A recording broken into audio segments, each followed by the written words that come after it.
Good morning. This is the JP Dinnell Podcast, episode 76. I am JP Dinnell, and as always, I have Lucas with me. What's up, man? What's going on, dude? How are you doing, bud? I'm fantastic, and I just want you to know the people have spoken. Oh, yeah? Yeah, we asked them. We did a shorter episode, and we're like, do you like the shorter episodes? Do you want the longer ones? I know. They want to do whatever you feel like is appropriate, but they feel like they enjoy the longer ones more. Okay. So I actually got some text messages about that. Oh, did you really? Yeah. One of my buddies from immersion camp, law enforcement guy. I can't remember how he phrased it. It was kind of like, he's like, not that, I think he said something along the lines of, not sure my opinion really counts or not, but, and and I'm like, well, no. Of course it does. Yeah. He's a good dude. Also, if you've got my phone number, your opinion likely counts, right? Yeah. Yeah. But not everybody that's got my phone. I don't want people with my phone number to get cocky now. Both of you that have it. Don't. The three people that have your number. Yeah, that's it. I wish only 3 people had my number. Just kidding. No, yeah, you're right. You're correct in that statement. It was. It's got to be like a little encouraging to hear, though. Yeah, it was cool. Yeah. Yeah, for sure. People like listening to you talk. You got a lot to say. You've got a lot of good information, though I would say you're a person who does not have a lot to say. I think we're the opposite in that. Like, I feel like dead space needs to be filled with someone's voice because of the extrovert in me. But I think you're satisfied oftentimes just kind of being quiet and saying nothing. So Corey Mize brought this up at the muster. We were just in San Diego last week. Oh, yeah, that's right. For the muster. How's the weather there? Incredible. Yeah? Yeah. You didn't have 78-mile-an-hour winds that blow your back door open like we've got here in Dallas? No. Yeah, cool. there's a lot of damaged fences and roofs and hotel windows, all kinds of stuff. That was crazy. I did an event on Monday. Tuesday. Tuesday, yeah. Tuesday this week. Dude, so before we dive into this, I have been scatterbrained the last couple days.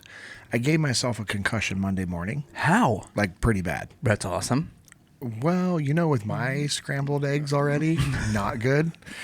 And didn't That's a great way to put it. And didn't think about how I should maybe not go train jiu-jitsu right afterwards. Oh, bro. Yeah. How you feeling? Horrible. Yeah. Do you have like the lingering headache? Oh yeah. Ooh. Yeah. It was bad all day Monday. It was super nauseous Monday afternoon. Almost had to pull over Monday while I was driving. Monday night when we were headed to dinner because Tuesday was Aiden's birthday. Happy birthday, Aiden. 19. Yeah. Crazy, 19 years old. Yeah. That was like one of my favorite ages. Yeah. 19 because you're an adult. And like when you're 18 and you become an adult, everybody's like, you need to start acting like an adult. But when you're 19 and you become an adult, and you are an adult, people are like, he's still a teenager. He's not going to be responsible for anything. So I feel like 19 and 17, I got away with whatever I wanted. Yeah, 19. Well, I was going through buds at 19. Yeah. And, yeah. Yeah, you got buds. You got away with a lot of stuff the buds year. Yeah. Yeah. Yeah. But yeah, so anyways, Tuesday was his birthday, and Monday, his love for jiu-jitsu and training and competing. Right. We're doing Jiu-Jitsu World League Dallas on April 5th. Yep. And so, he's just on a training rampage right now, which is awesome. It's just freaking awesome to see your kids like just training hard. Getting after it. I bet Levi's going to be the same way. When he starts doing sports, I bet he will. Because... Yeah, he definitely... I think the second kid is going to be like our bruiser because he's the one that like runs into stuff and bounces off of it. Like he'll just full on crawl as fast as he can, hit the wall, and then look at the wall like it got in his way. Yeah, no, I get that for sure. But Levi is like our particular one. Like everything has to be that's why a certain way. I know that about him, and that's why I think jiu-jitsu is going to be which is why I'm like probably so. Yeah, I would put a large amount of money. I think if you do it right, which you will, you know how. I don't know. But we're trying. What I'm saying is, like, if you do it right in regards to like making it fun, it's his idea. Hey, let's go. And if he's like, I don't want to train this week, you're like, all right, cool. Well, we're going to do something else. You're not like, no, you will train, and you're going to read this jiu-jitsu book before bed. You're not going to go that hard spectrum.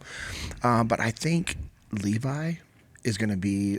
Oh, he'll be into it for sure. Yeah. Yeah. When we scuffle at night, I've shown him the ankle pick and a double leg, and like every night he wants me to do the ankle pick on him because it's so quick. Yes. But yeah, so we've got the big pile of blankets we ankle pick him on, but he has to double leg mom and dad every night before bed, and I gotta say he's figuring out his leverages. Like if he gets it on you and you're not ready for it, it'll bend you over. Oh, it's enough. Yeah, it'll fold you over. Yeah, that's cool. Little 30 pounds running right at you, and he's like, "Ha!" Yeah. Like, so it's more force than I anticipated. Because jiu-jitsu is so big for Aiden in training, he wanted to be able to train last night for his birthday. That's what he wanted to do, and then come home and have dinner at the house. And Amanda, made awesome dinner. Have you had her black pepper beef yet? Mm-mm. You guys are always never letting me come over and have your black pepper beef. He's so fun. I know Josh has had it before. I don't know if Steven has. I should have brought you some. Anyways, that's what he wanted, and she was making it, and it was freaking incredible. Incredible. She's a phenomenal cook.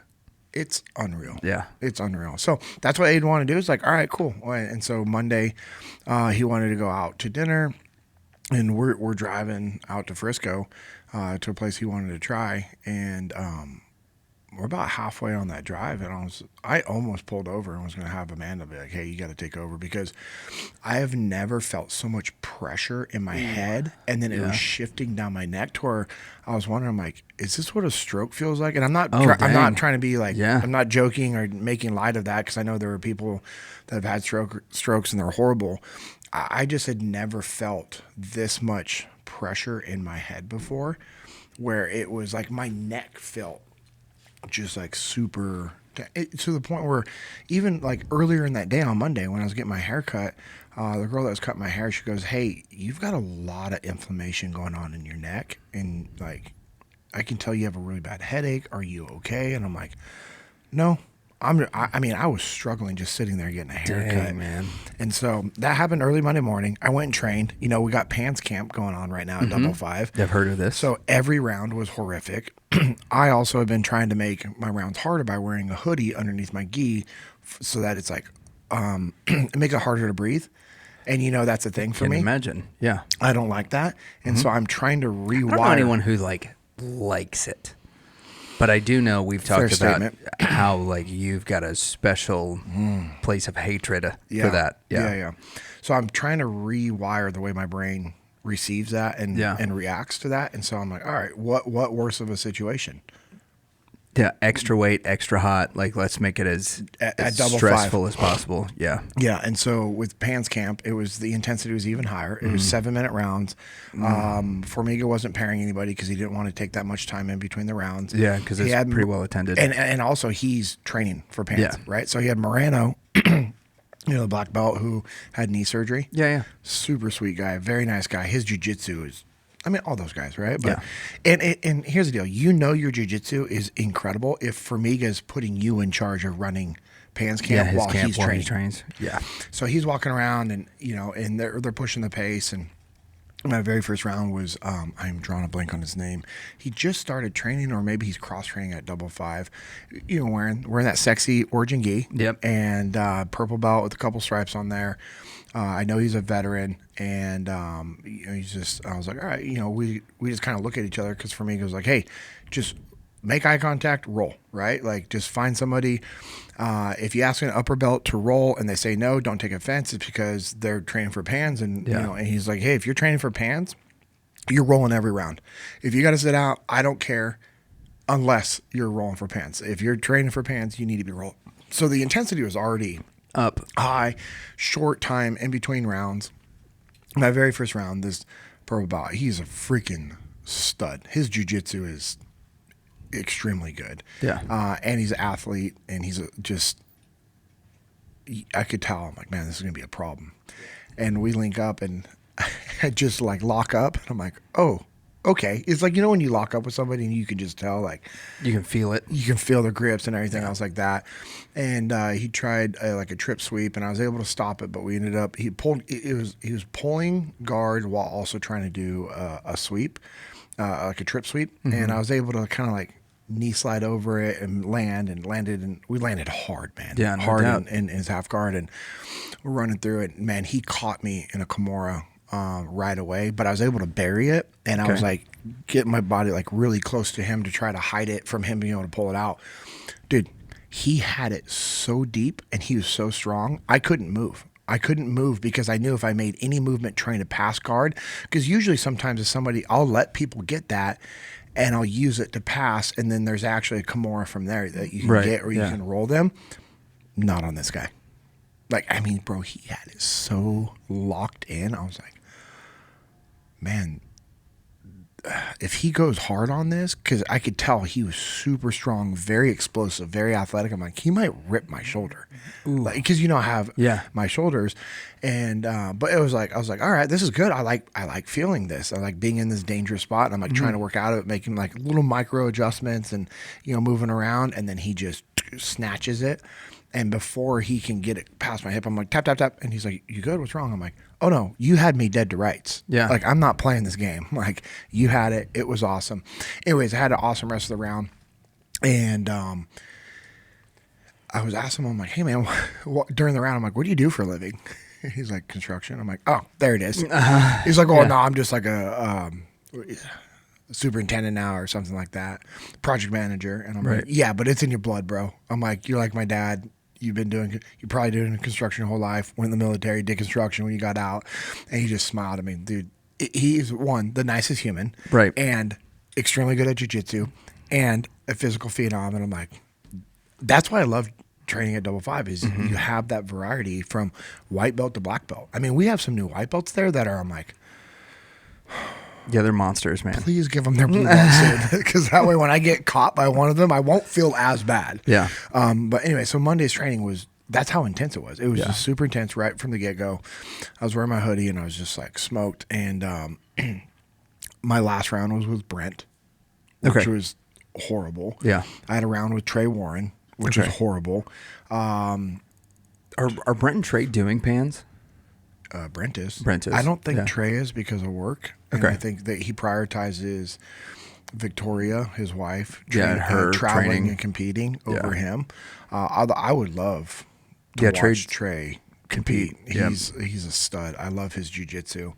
But yeah, Brett. And then I had a few other, my buddy Michael, he freaking almost broke my wrist with a wrist lock. Ooh. Trey almost broke my other wrist with a wrist lock. And I was just like, man, it's a good day of training. Yeah. So that was, and it was just like hard rounds. And I didn't recognize that, hey, if you crack your head to the point where it puts you on your knees, like, cause when I hit the back of my head, I crumbled forward. Ooh. I hit it so hard. I should not have gone and trained, but I didn't think about it, And so that just set the tone to where Monday was just pretty bad. And then yesterday I had my keynote down in Dallas, and even just like driving down there was just bad. And I get down there early, do my recon, get set up, get my slides loaded, get everything ready. And I just walked around for like 30 minutes praying. I'm like, God, just give me 90 minutes. Give me 90 minutes just to be dialed in, to be focused. Let me find my words. Let my flow and everything. And I mean, he's, we serve a good God. And he, I was able to. You got your 90 minutes. I was dialed in for 90 minutes, man. And then afterwards, I just was like, boom, like just crashed hard. And I was sitting there talking with people afterwards. And the concerning thing was like, I was having a hard time finding my words to like communicate, just basic conversation with people afterwards. Just interacting. And I was like, all right, Lord, just keep it together. And then, I was leaving. Bro, I was confused leaving the parking. Like, I could not figure out the parking thing. Now, I don't know if it was a machine. I've reviewed this multiple times. Sure. I don't know if it's just like that the hotel's like parking lot machine just not working well. Mm-hmm. But I was there, I'm not exaggerating, for 5 minutes trying to get out of the parking, to the point where I was like, do I just rip the arm up and drive out? And then I was like, nope, I'm representing Echelon Front. I just can't do that. Just straight through the arm. I kept hitting the call button, no responses. Mm-hmm. And I'm like, now I'm like starting to get like anxious. And I'm like, all right, this is stupid. And finally, like, I hit the call button and they didn't even answer. They just raised the arm up, drove out. So I was like, yeah, they were just watching you. And they're like, nah, something's up. Look at this guy. So it was, I don't know. It was weird. Yesterday was weird. And so But yeah, it was crazy. Like the whole drive home, I was just like, just get home, focus, got home and just crashed immediately. You feeling better today? Better than Monday night. Yeah. A little bit better than yesterday, but I can definitely tell that it's like we got some hanging cobwebs. out. Yeah, it's still hanging out. So, yeah. Anyway, so I didn't train last night, which sucked. I had It's a good move. Yeah, so I brought the kids to train. Right. That's, again, what Aiden wanted to do for his birthday. And I had stuff to do around the house yesterday, but I crashed hard for a while for a nap. Like I laid down and Cora was in her bed and. No. I went in to go to Cora's room to say hi to her.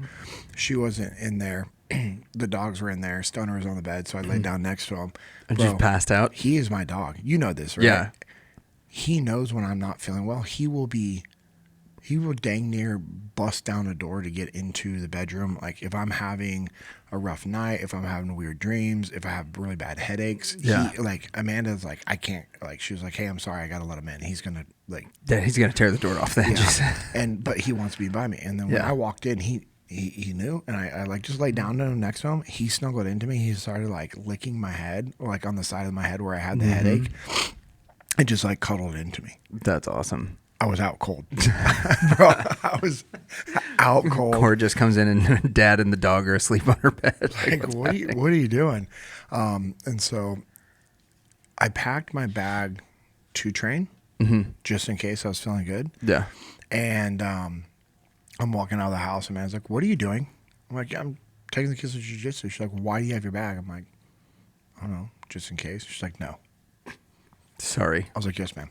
Yeah. I just, I wanted to, but it was good. But it was weird, man. I don't know why I'm bringing that up, but it was weird. It's been a while since I've had like a really bad concussion. Concussions are a really weird thing, and they're a super hot button issue.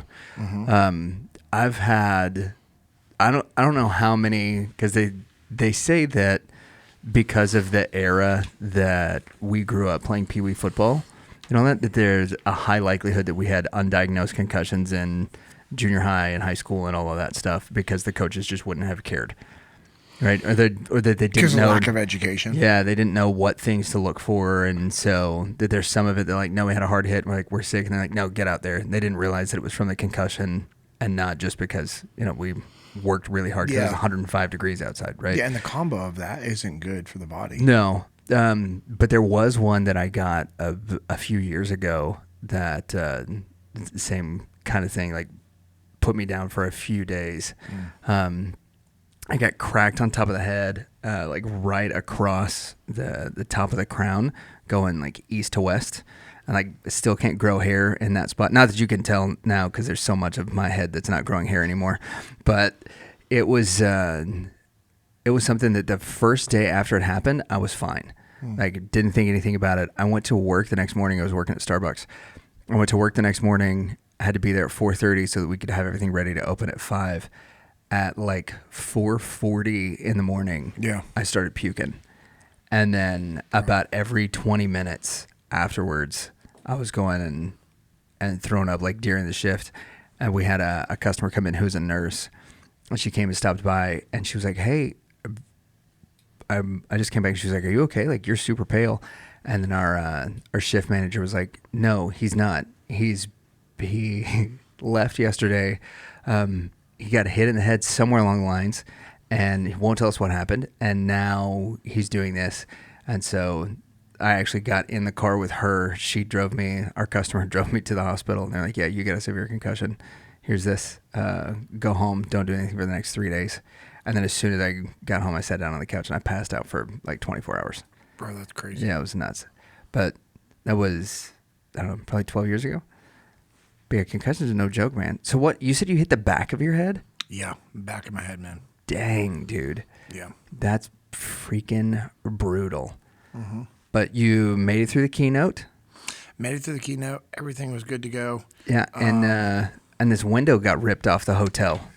Yeah, because of all the crazy storms that we're having here. Yeah, it was like 78 mile an hour wind gusts yesterday. Yeah, that's crazy. I know a few buddies that like their roofs they got a bunch of shingles missing and a little bit of damage, and fence is blown over. I know Josh's fence got blown over. My buddy Dane, his fence got blown over. Yeah. Like pretty bad though. Like not just like pushed over. Like he's like, I'm gonna have to go get concrete. I'm gonna have to get some posts. We're gonna have to like redo this fence. And I was like, bro, let me know. Let me know I can come help because I know his back is like jacked up, pretty jacked up, and Aaron Archer has been working on him. But yeah, so I was talking with the client about the storms. I'm like, hey, did you guys get hit down here pretty hard?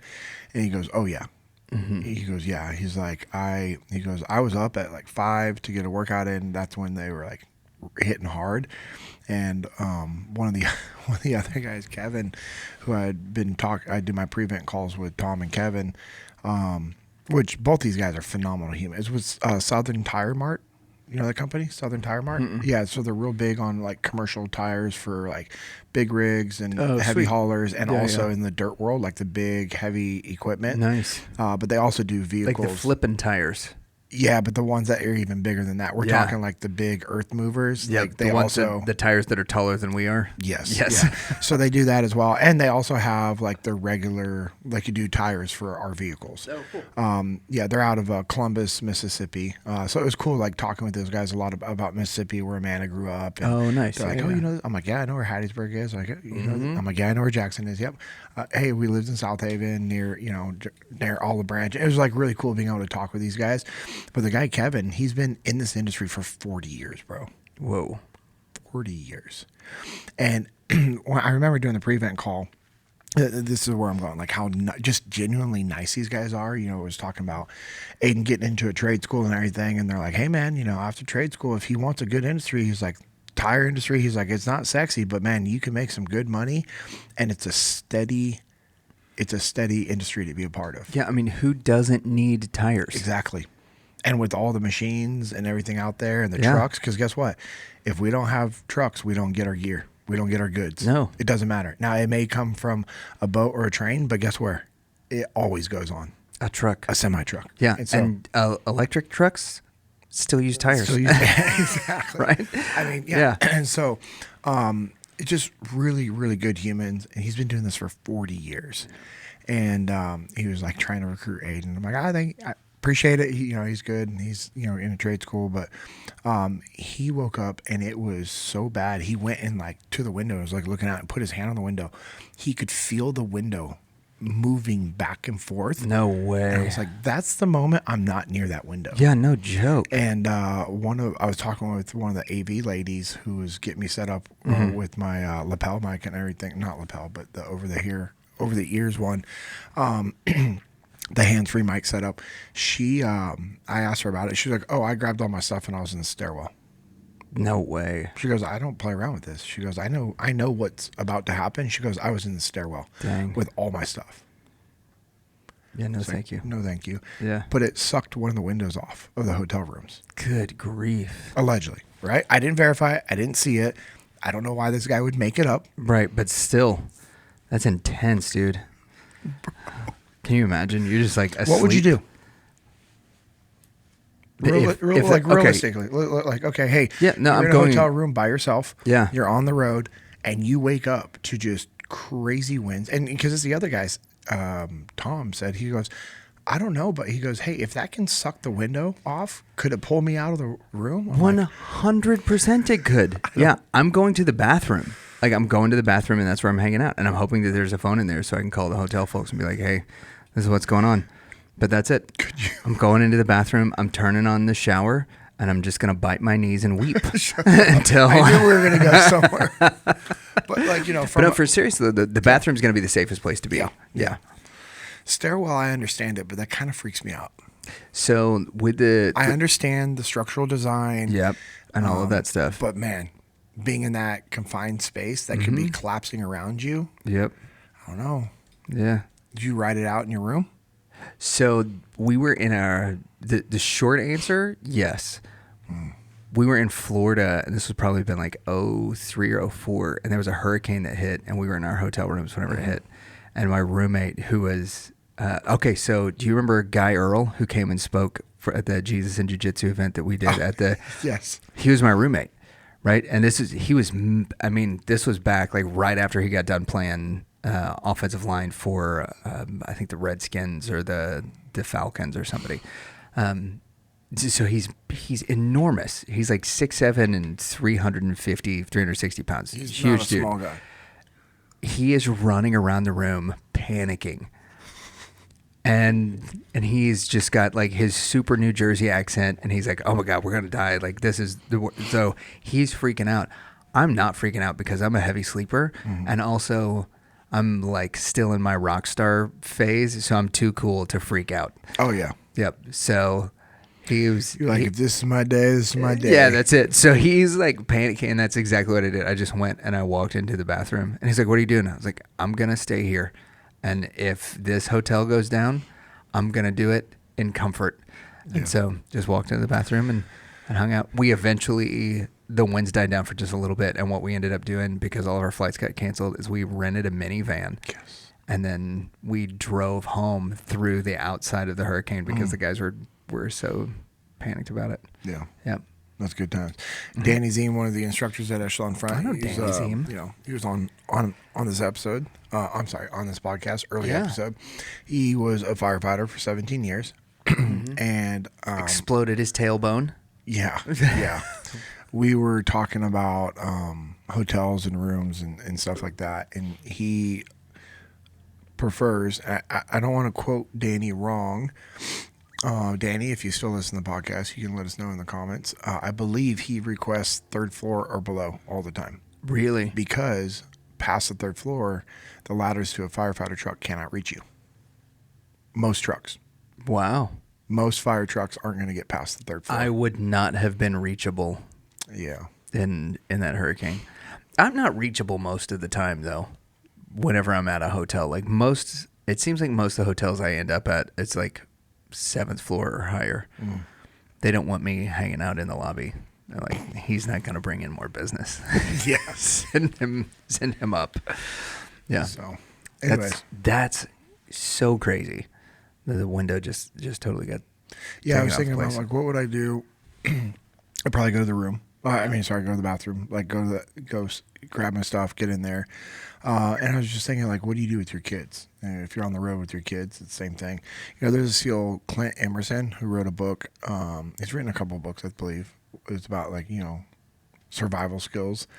I wonder if he has that in his book. I haven't read his whole book yet, but that would be unique. He has a lot of like basic like survival skill type of things, and it's just curious. It just was making me think like, hey, what would be the best thing? Do you go to the bathroom? Do you grab all your stuff, go to the bathroom?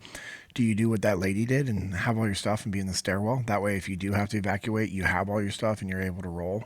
I don't know. What would you do? I mean, yeah, I think so. The bathroom thing, if it's like imminent threat, other than that, like the stairwell seems like the safest spot. We did all those tornado drills growing up. I don't know if you guys did. Yeah. Oh, we did earthquakes in California. Yeah, so it was all about go to a place where there's no windows and hunker down until the thing blows over. And a stairwell is supposed to be one of the safest ones. Okay. And then any interior room, right? Which is why the bathroom for me was like, this is where I'm gonna go. Yeah. And that I mean, we don't have earthquakes here. I was in an earthquake in LA. It was pretty while I was using the bathroom. With my one earthquake experience, I was at my buddy's mom's house, and she's a sweet older lady. She's gone to be with the Lord now. Okay. But she used to have like little cows everywhere. Like that was like one of these things, the old ladies like collect stuff. So there was this shelf above the commode as the earthquake is coming, and I just feel like there's a rumble. I'm like, all right, this is weird, and there's no like handle to grab onto because this is a residential bathroom. And then stuff just starts pelting me on the head, and it's this shelf of like cow figurines, and they're just slowly dropping and just. That's amazing. Yeah, it was a pretty special moment in my life. Yeah, great memory. I know people are probably tuned out by now because of the randomness of this episode. But as I was thinking more about I know it's silly, but just a simple thought of like, hey, if you don't talk through these things with your family, people are going to freak out. That's why, we've talked about having a plan put in place. Like Amanda and I have a plan. Like, hey, if the grid goes down or if, you lose all like cell phones and everything weird, something weird was to happen while I'm on the road. Like, what do you do? Mm-hmm. And, we have our plan for our family. Like, hey, you're going to stay here until here for this amount of time. And then, you'll move from here to here. And then we have different thoughts and ideas on what to do. And I think it's important that you talk about these things, you think about these things, you plan and prepare. That way, you're helping your family not freak out and they can actually go through and execute. So anyways, shifting focus. Yeah. I know we have some questions. I was going to say, you want to do some Q&A? Brought up that they want us to talk about. So subject number one is that they want more long episodes. They also... Unfortunately, this is not going to be one of those. No. I know we have a hard stop on your end. They also said, hey... we want the JP Dinnell newsletter. That's something that we asked, hey, if we did an email list or something like that, would people be interested in a newsletter? Well, yeah, okay, what would they want? I don't know. So what but I think that's something we gotta figure out what the people want in regard to that. Well, just like something monthly. Yeah, okay. The monthly lets them know like what events and stuff you're gonna be speaking at, and then some of that stuff. Yeah, that would actually be good. Yeah, it would. It would definitely be an interesting thing. So here we go. And it's already March. Today's March 5th. No. Mm-hmm. Is today the 5th? Yeah. Yeah. Yesterday was the 4th. 0305, baby. We need to... Are we doing another one-day workshop here? Bro, there's do we have enough list. Demand for that? Like people want it? Yes, huh? Mm-hmm. Yeah. Okay. So we gotta get that on the books. Here's June, July timeframe. Like, what are we thinking? Yeah, July probably seems best. Okay. Kind of launching it out there. So there's a question that continually pops up, and I know that it pops up for all of you guys that are part of the Echelon Front instructional cadre, or what is it? Instructor cadre. That's the proper terminology. Yeah. Instructor. Yeah. Okay. So, what are your workouts like? This is just about I'm telling you right now, every about fifth post that we do or thing that we get is something about like, hey, JP, what are your workouts like? Hey, JP, what do you do to work out? And I know you do a lot of different things. So, like right now, what is the JP Dinnell kind of workout routine, or is there like a routine that you're following right now to do stuff? Are you doing like the workout of the day stuff, or are you doing MEPT? Like what are you into at the moment? Just getting back onto that consistent path for me. EMOM style workouts have always done well. I always react very well to those. Yeah. Which is every minute on the minute. You're doing something different. Yeah, I'll do those. The last couple of days, just getting back into it. Of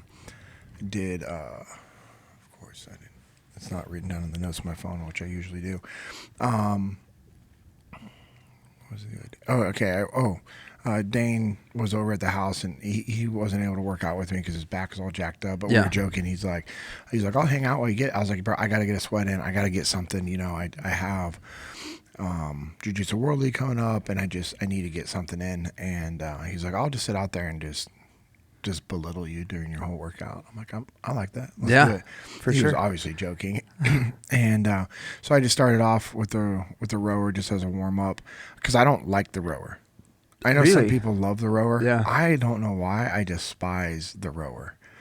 And so I was like, cool. I don't like it. That's what I'm going to do. Yeah. And so I started off with the rower.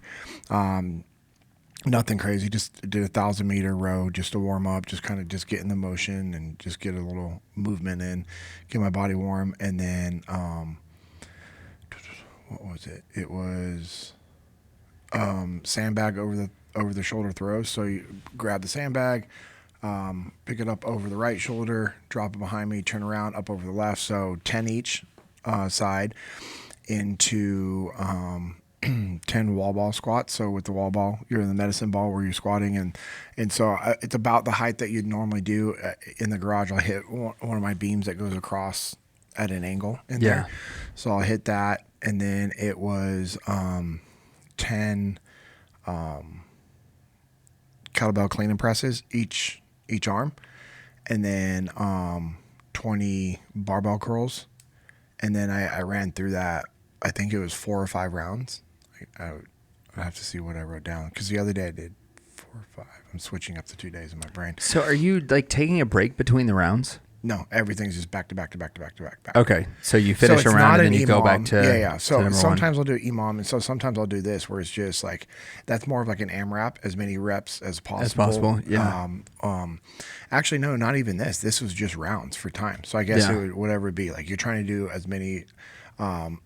You're trying to get these rounds done as fast as possible, and so the first iteration that I go through, just using it as a warm-up one, even though I did my rows, like I'm still like, you know, especially if I'm doing kettlebell clean and presses and sandbags up and over, you know, I want to be smart with my movements and make sure everything's good to go.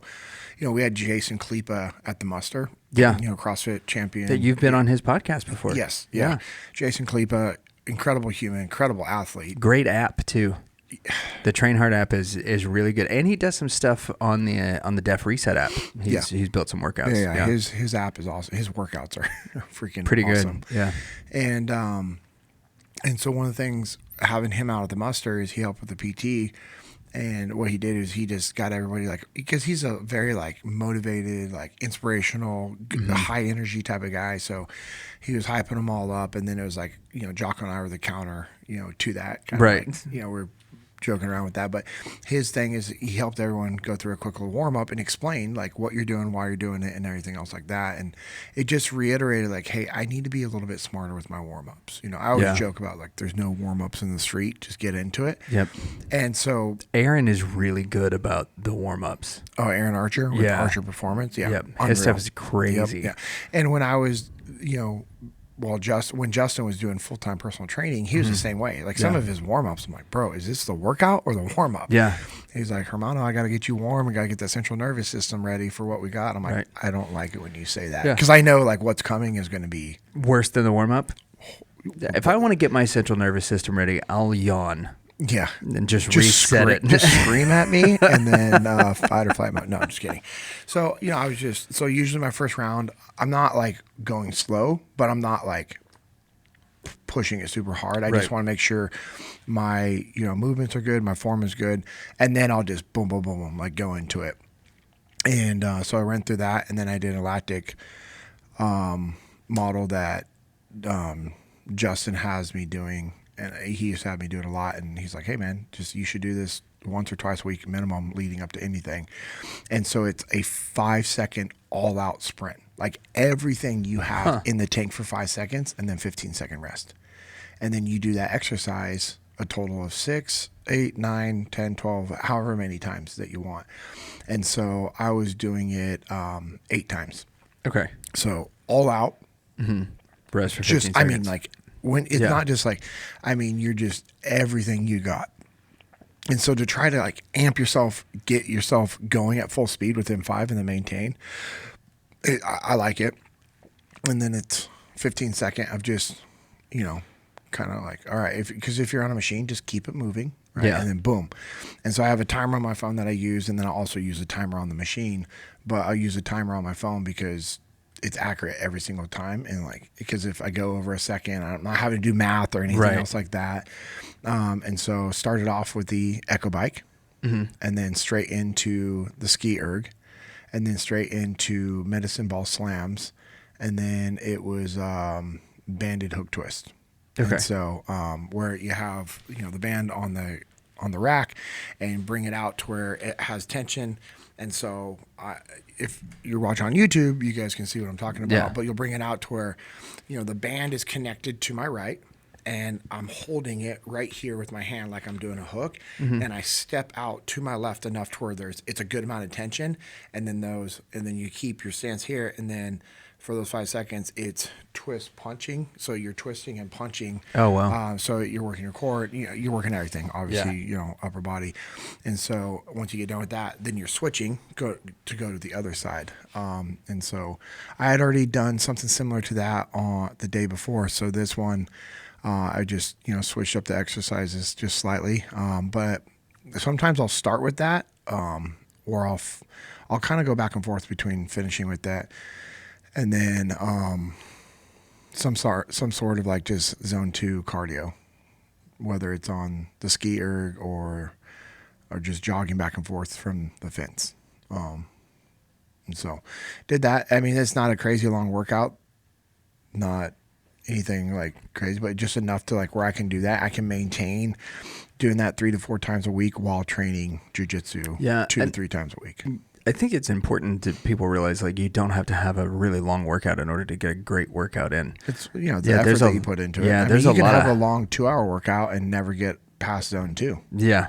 Yeah, where you're never actually, and never be sore and be like, oh, I work out. I'm at the gym 2 hours every day. Like, yeah, okay, yeah, you're with there. 10 minutes between sets, and you're talking to everybody, and your water bottle stays full. But I don't know how much work is getting done. So the next question. So that's where my baseline, where I'm at right now, and the goal is obviously to ramp back up to where I'm doing more intense, longer, harder workouts as just that consistency gets there. Right.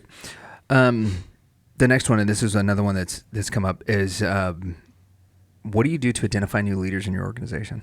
When you're trying to identify new leaders, you're in a place, I got to bring new leaders up. Yeah. Trying to figure out how to find them. I've got a crop of kids. What things can I do to identify new leaders? This is decentralized command where you are telling your team, hey, this is what we're doing. This is why we need to get it done. How do you guys want to get it done? Or what do you guys think we should do? That's going to be my first step, because the people that start coming up with ideas, whether they're good or bad, but you have to just pause your thoughts right here. Okay. Whether it's good or bad initially, that doesn't matter. What am I looking for when I ask, hey, how do you guys want to get it done? Or what do you think? If I have a handful of people that start coming up with ideas, what does that show me about them? They're willing to speak up, step up. And they have a little bit of initiative, and they care. They Good care. call. Yeah. Yeah. If somebody's wanting to help get the work done, if somebody's wanting to solve problems, that tells me that either they care or they have the initiative and the desire and drive to do work. And that tells me about their character. They may not care about the organization yet, but they care in regards to doing the right thing. And so that would be my first step. And then from there, I'm just going to run through what we teach at Echelon Front of empowering, giving ownership, training, doing debriefs. Because, the thing is, like, I've been hitting hard on these a lot lately at FTXs and workshops that I do is just the understanding that debriefs facilitate and expedite growth. Debriefs facilitate and expedite growth. So if I have somebody on my team who's showing initiative, who's wanting to help solve problems, who's wanting to do the work, who wants to be involved, who cares about us winning and doing the right thing, I'm going to start giving them ownership. Yeah. And I'm going to know that they're probably not going to have a lot of really good ideas initially because they're new to the organization or new to the industry or new to the workforce. Whatever, it doesn't matter. People are like, oh, this new generation. Dude, shut up. You were that new generation also. You sucked also. You weren't the rock star that you think you are right now. And, you have to understand that people gave you empathy, grace, forgiveness, training. I think about like how my dad handled us on job sites. Now, my dad was intense, and there's times where my dad's like, oh, I might have pushed you guys too hard. I'm like, yeah, there's a few times maybe you did, but at the end of the day, I also disagree with that. I'm like, I'm glad that you did, because I as a man, I'm glad. Think about it. Like, I went to Buds, and going through Buds and the SEAL teams, like, that hard work was not anything new to me. Yeah. That's the way our parents raised us. And so, but going back to the job site, like, my dad was always very like, hey, hey, try it this way. Hey, what do you think about this? Hey, maybe do it this way. And he'd show us, and he would let us do it. And then he would help make corrections. He would do on the job debriefs, like real time debriefs. Like, hey, the reason why this cut didn't turn out well is because, hey, you did this instead of that. Hey, next time do it. Hey, you know what? Hey, let's do it over again right now. Try this over. And then oh, okay, cool. And so I think, one, you're just looking to answer your question again, you're looking for initiative. Okay. And you as a leader have to give them the opportunity to have the initiative. you can't just have the idea, well, I want somebody to step up and lead. Like, if somebody steps up and lead, that's the person I'm going to work with. Okay, cool. But you have to ask yourself, could there be the potential that you have somebody that wants to step up and lead, but they don't know how to step up and lead, and or they think the best thing that they should do as a newer person in the organization is to shut up and listen and work hard? You would think that that's probably... Yes. And so most people are told, hey, just show up, shut up, listen, work hard, and which is great. Trust me, I'm all about that. Yeah.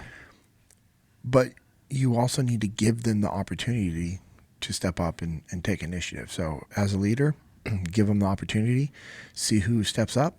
Those are the people I'm going to put my main focus on. But I'm also going to equally try to encourage everybody else to step up, to lead, to take ownership, and to be involved as well. Because the more people I can have buy-in, the better these things are going to be. Does the group deference to others have anything to do? And what I mean by that is, like, if you've got a group of 5 people, you've given them a problem to solve, like the person that they defer to, do you look at that person necessarily as a leader and think, all right, well, maybe this is a person that has potential? Or do you look at that and just kind of take note and say, okay, well, this isn't the person that I would have picked in this group, but, you know, maybe I keep an eye on them? Or does it kind of make you question sometimes, like, why are they deferring to this other person? You know, what does that look like? Because there's some group dynamics where, yeah, absolutely, there's folks that are going to stand out, but, you know, there are others that people will defer to. Does that, just by virtue of the fact that people are deferring to them, does that make them leadership material? It's a candidate. Yeah, it's a candidate. You don't know. I mean, you still have to evaluate them. Yeah. But I would say that's probably a strong indicator. If people are deferring to somebody, they have exuded some natural leadership traits, maybe that you didn't see, like behind, you know, as you say, behind the scenes. Like, if you're not around the team, but they're kind of naturally taking charge, they're a little more boisterous, a little more outspoken, a little more confident. They have a little bit of natural authority where they're stepping up and saying, all right, hey guys, this is what we got to do. So if my team is like defaulting towards one person, that's going to be like, oh, that's a little indicator. Yeah. So something to take into consideration. Yeah. Do you, when you see those kind of things happen, do you like kind of make the note of like, hey, this person is going to be an asset? Or do you make the note of like, hey, this person could be an asset or an issue depending on... I'm always defaulting towards asset until they prove otherwise. Okay. Because if I have that other thing in the back of my brain, it's gonna skew my perspective of that person, and that's not fair. Yeah. This is a thing that comes up with a lot of folks that are in, you know, you try to do these leadership exercises in order to try to bring out like, oh, we'll see who people are deferring to. And, you know, they'll see these leadership qualities and not realize that like sometimes they've got to keep their eye on that person, or they're like, oh, well, this is a person that could potentially cause a mutiny. And that's how they're picking stuff out. And it's such a weird way to look at it. That's a really negative outlook. Yeah, I if that's your default, agree. Then you should do some self-evaluations of how you view people. And I'm not saying this as an attack. I'm trying to help you. Like, if you see somebody as a threat to you, like, what insecurities do you have? Yeah. And I'm going to look at that person as an asset. And here's the deal. Everybody potentially could be the person that leads a mutiny. Right. But if you're doing the right things for the right reasons and you're leading your people and you're taking care of your people and you're building relationships, are you going to have a mutiny? Not if the relationships are good. Exactly. So, yeah. Yeah, and that was going to be kind of the lead in there. It's like, how do you build the relationship with those leaders, and how much time do you put into building those relationships with those leaders? Trust, respect, listen, influence, and care. Yeah. That's what I'm focused on. Because if you and I don't trust each other, we don't have a relationship. No. If you and I don't listen to each other, we don't have a relationship. If you and I don't respect each other, we don't have a relationship. If you and I can't influence each other, we don't have a relationship. If I don't think you care, if you don't think I care, we don't have a relationship. So trust, listen, respect, influence, and care. Yeah. Like, that's what I'm doing for the relationship. And then how much time do you devote to building up new leaders? With somebody, and I think you are as much as it needs. Well, I was going to say you're almost the perfect person to ask this question to, because your schedule is packed, like nearly every day, top to bottom, right? So if you see somebody that you're like, hey, this person has leadership potential, we're going to need to use them as a leader in the future because I know kind of where things in the company are going.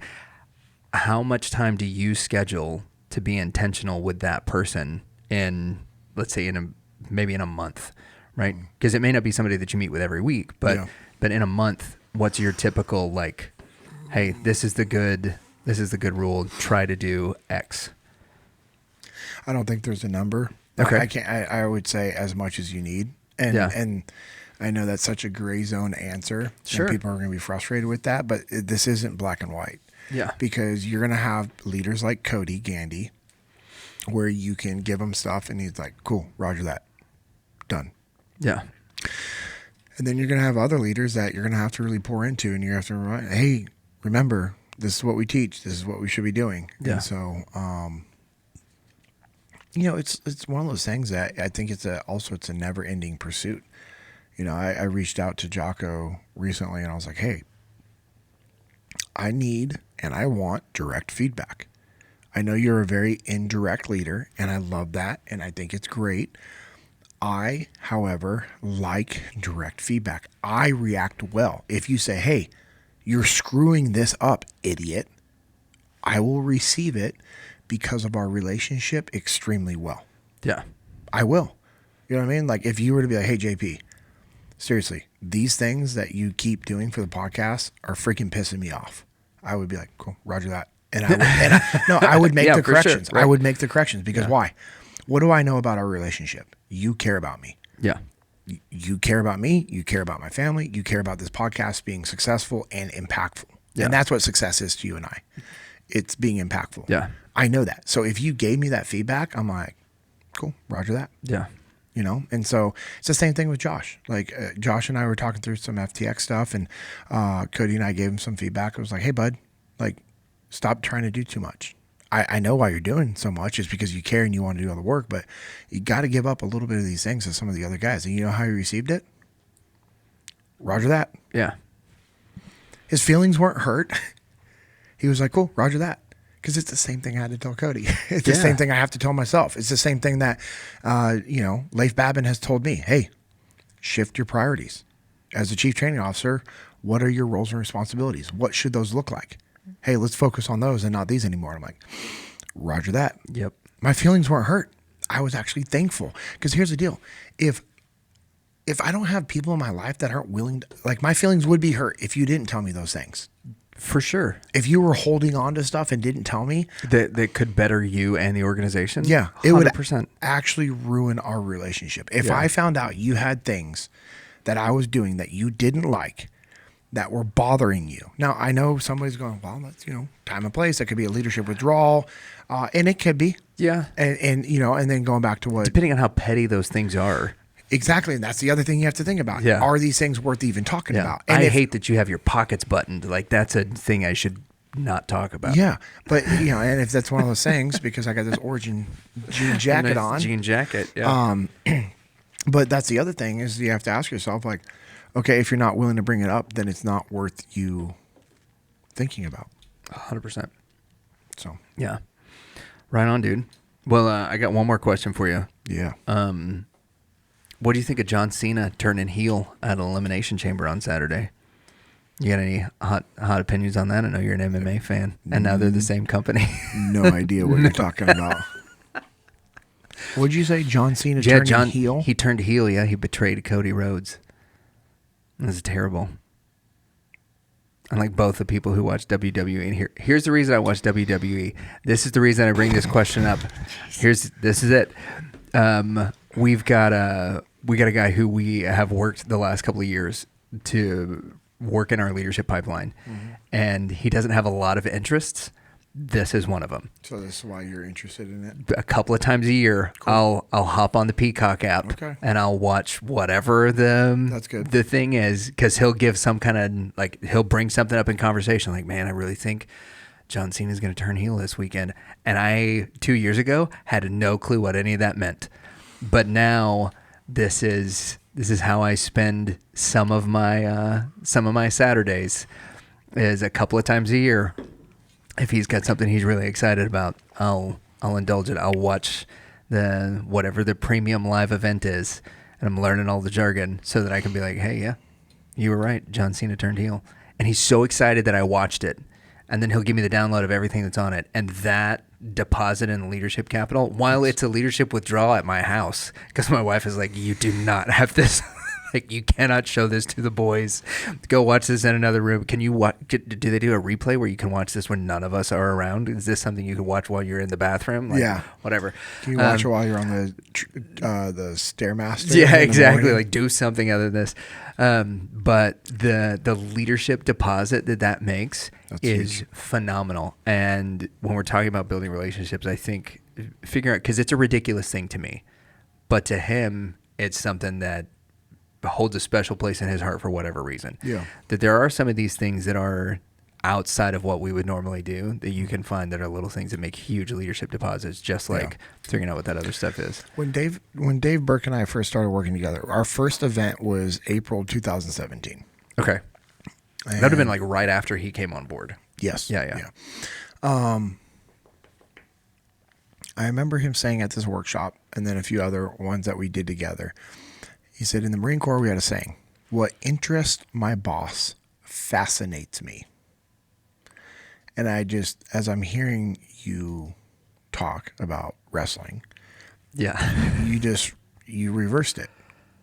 Because it's about building leadership capital and building a relationship with people. And so it's funny, he said that, and there's some young smart ass. He's like, isn't that being a kiss ass? And you know what's funny is my instant loyalty and protection to Dave, because he's on the team. Now, we hadn't been together since Ramadi. And even in Ramadi, we didn't really work together. Yeah. So, but hey, guess what? You and I are the first two instructors at Echelon Front. Bro, I got your back. Yeah, teammates. Like, you know what I mean? Right. And I remember, I didn't obviously show it. Bro, I was furious on the inside. The way that this kid's just this smug. How dare you? Kid said this, like this smug attitude towards Dave Burke, and I was like, it's that you better show some respect. You have no idea who you're talking to. Exactly, 100%. And Dave, you know what he does? He just tilts his head to the side, smiles, has his hands up here like he does sometimes. Yeah, and he just broke it down in the most professional manner, and I was like, mic drop. About how, no, that's actually not being a kiss ass. It's you caring about your leadership because you care about your team and the organization. Right. That's the problem. Like, think about how jacked up society is. It's like if you're trying to get alignment and build a relationship with your leadership, you're a kiss ass. It's ridiculous. What about we focus on building really good relationships with our leadership? Yeah. To show our leadership that we care about them. And then see what happens. Weird. So you're doing it the reverse, which everybody should be doing, which I think is awesome. So I know we're going to close it out with some final thoughts at the very end. I'm going to have Lucas share your final thoughts. Oh, boy. Hey, thank you for all the support you guys give us for just listening, sharing, subscribing, and commenting. Make sure you guys are subscribed to us on the YouTube so you can be notified when YouTube exclusive episodes come out. And I guess I'm going to start uploading some just random videos from my cell phone and my life. That's what I'm talking about. If you want to follow us on social media, I am at JP Dinnell. Lucas is at Lucas Pinkard. That's Lucaspinckard. Make sure you're also following Echelon Front on social media. We are at Echelon Front. And when you want to learn more about what we do at Echelon Front, go to echelonfront.com, click on events, see feature events that we have, shop for some of the merchandise that we have. Like we get a sweet hat. Yeah, and Muster 022 coming up in San Antonio here in a couple of months, right? Yeah. Let's get those churros, bro. The churros in San Antonio are unreal. I believe you. If you want to work with us at Echelon Front, you can also request that on the website. You can also send me a direct message. I'll get you connected with somebody on the sales team to help facilitate that. Look forward to working with you guys at a future event or for one of our instructors to come work with you and your company. Check out Jesus and Jiu-Jitsu at Jesus and Jiu-Jitsu _USA. It's a ministry I'm a part of with Stephen, Isaac, Lucas, Josh, and a lot of other people. I mean, we have so many Robin, David, Brent, Matt Kramer. Or Ryan Kramer. I was like, who's Matt Kramer? I was like, Ryan Kramer? Matt Kramer's the guy I went to school with. Anthony, all these guys. Shout out to Matt Kramer, too, wherever you're at in the world these days, I hope you're doing well, buddy. Likelihood of you listening is low, but if you are, cool. We love you. That's Russell's third grade class. Come on. David and Robin have been awesome with all the merch, and they have some new merchandise dropping there as well. It was a great way for you to support the ministry. Yep. We have an event coming up in Boise, Idaho. Yeah. And then I don't know when the next one is going to be here in the DFW area. I'd have to check. Yeah, it may be. We're talking like May or June. Cool. And we're trying to work out getting a pretty significant and impactful wrestler coming in to do a no-gi / wrestling training. So we'll see what happens there. That'd be sick. If we can make it happen. You know who I was talking with at the muster in San Diego, who said he would love to help do a Jesus and Jiu-Jitsu event in San Diego whenever we do one. He said he'd do one anywhere. No, but yeah, I'm ready to go to San Diego right now. Jeff Glover. Really? Yeah. I've heard of him. Yeah, he's on the path of his faith and his relationship with God. That's rad. Him and I talked about that a little bit. I'm going to try to jump on a call with him later this week or next week. You just kind of help him just dive through some more of that stuff deeper. Yeah. Dude, that is so cool because he's back over. He's back at Victory right now. Yeah. My cousin Matt Lenhart was at the muster. He actually works for a company that came to the muster. Very cool. He's based out of the Phoenix area, and he was wearing the Jesus and Jiu-Jitsu t-shirt, and Jeff Glover saw that, and then he was wearing the rash guard at Jiu-Jitsu. Yeah. And a few people were wearing that rash guard. It was really cool to see that. That's cool. And then also Jeff Glover is like, Jesus and Jiu-Jitsu, I love it. He's like, Jesus is king. And I'm like, yes, he is. Yeah. So, Dean Lister's also offered help. So could you imagine having Jeff Glover and Dean Lister together? I'll allow my imagination to run wild with that for a little bit. Yeah, that'd be pretty rad. Pretty cool. So I don't know when that's going to happen, but that's another option for us, which is cool. Yeah. So those events are awesome. Start off with a free jiu-jitsu seminar. Someone shares their testimony, then I'll open it up for some good training. Check out Little Cattle Co. Get that beef. Yeah, dog. Littlecattle.co, Texas beef company I'm a part of. The website, again, is littlecattle.co. We have different beef tallow products, which include a body butter, tallow cream, lip balm. We also have beef sticks. Those beef sticks are incredible, man. If you want to be a wholesaler for the beef sticks and or beef tallow products, please send an email to amanda@littlecattle.co. Also partner with a printing company called On the Path Printing. Send us a message on Instagram @On the Path Printing. You can send us a message on there. Let us know what you want, and we'll start working with you. Leif, Jocko, and I have a company called Bruiser Arms. You can check us out on Instagram. We are at Bruiser Arms. Leif and I were talking about getting me to store your prototypes. Sure, I'll text him. Yeah, I'll make sure we're still on. We're still on the same about page. doing some stuff with Vortex Optics. Yeah, so that'd be cool. That's gonna be sweet. So anyway, send us a message. Send me a message about the different custom gear packages that we can put together for you. Also custom training classes that we can put together for you. Also want to thank Origin and Jocko Fuel for all the support they've given over the years. Man, I'm always inspired by what Pete Roberts and Amanda Roberts have done. What Dedeco, just his vision and investing in the company and helping them just get things up and running is just incredible. Their story is unreal. So if you want to support an American-made company, go to originusa.com. All their gear for jiu-jitsu, hunting, and just life in general. I'm wearing their mock toe boots. I'm wearing the Delta 68 jeans. I'm wearing the jean jacket right now.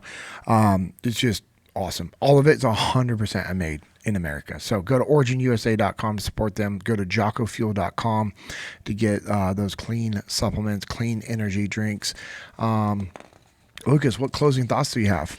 So, one of the things you said really stood out to me, and that has to do with the attitude in which we approach young leaders, is that how positive we are when approaching them and seeing them as an asset is going to determine how valuable they become for our organization. Mm-hmm. And that the more we look at young leaders as potential assets and not as potential threats, mm-hmm. then the more we are showing them that leading with humility and not with ego is the way that we do things. Yeah. And I think that's been probably my biggest takeaway, because this is a thing that I've questions that's come up to me time and time again. Well, I see this person as a potential threat. No. Man, if you bury your ego, see them as an asset, I think you're going to see a lot of your young leaders flourish. So I think your default should always be they're an asset and not a liability until they prove you otherwise. And when they prove you otherwise, who do we bring it back to? Ourselves every single time. 100%. Because we didn't train, we didn't mentor, we didn't coach them, it's our responsibility. It's our duty and obligation to raise them up the right way. It's just like our kids. And, my buddy Michael Bowen said this one time. I heard him say it, and it's just always stuck with me. Your kids are a blessing, never a burden. So with that, I hope this episode has been a reminder to go do the work that's needed, to put in the effort, build your legacy, and to never settle. This has been the JP Dinnell Podcast, episode 76.